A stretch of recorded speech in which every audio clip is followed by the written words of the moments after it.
देखो dangerous area of face इस reason को बोलते हैं, इसमें लोअर पार्ट ऑफ नोज़ आता है, अपर लिप आता है और एडजॉइनिंग पार्ट ऑफ चीक आता है, ठीक है।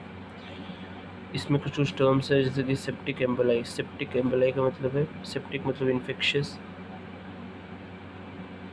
और एम्बोलाई मतलब एम्बोलिज्म। एम्बोलिज्म मतलब एम्बोलिज्म मतलब इनसाइड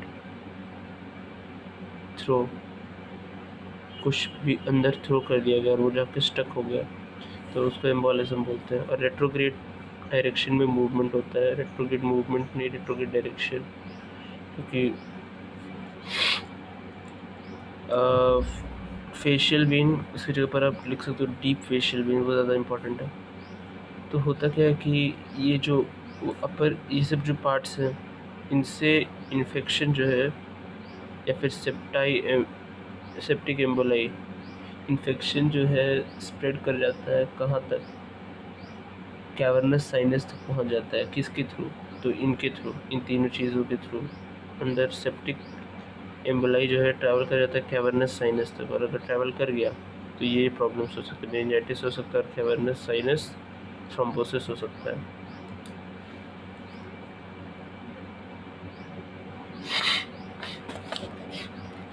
एक बार बुक का भी पढ़ लो।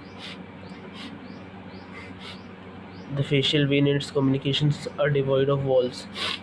ये वॉल्वलेस होते हैं, इसीलिए इनके थ्रू इन्फेक्शियस या फिर सेप्टिक एम्बोलाई ट्रैवल कर पाता है।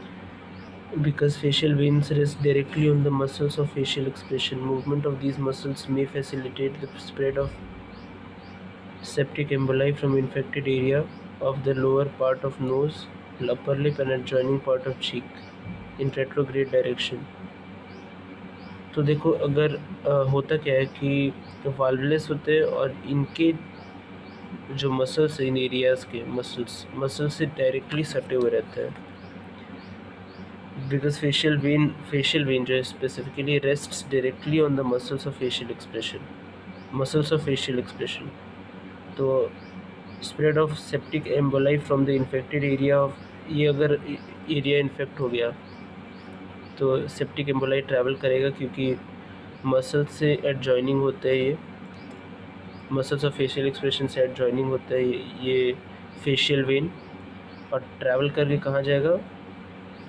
Deep facial vein, pterygoid venous plexus और एमिसरी वेन से ट्रैवल करके कैवर्नस साइनस तक जाएगा, और वहाँ पे मेनिंजाइटिस और कैवर्नस साइनस थ्रोम्बोसिस कराएगा। ठीक है, बस यही है।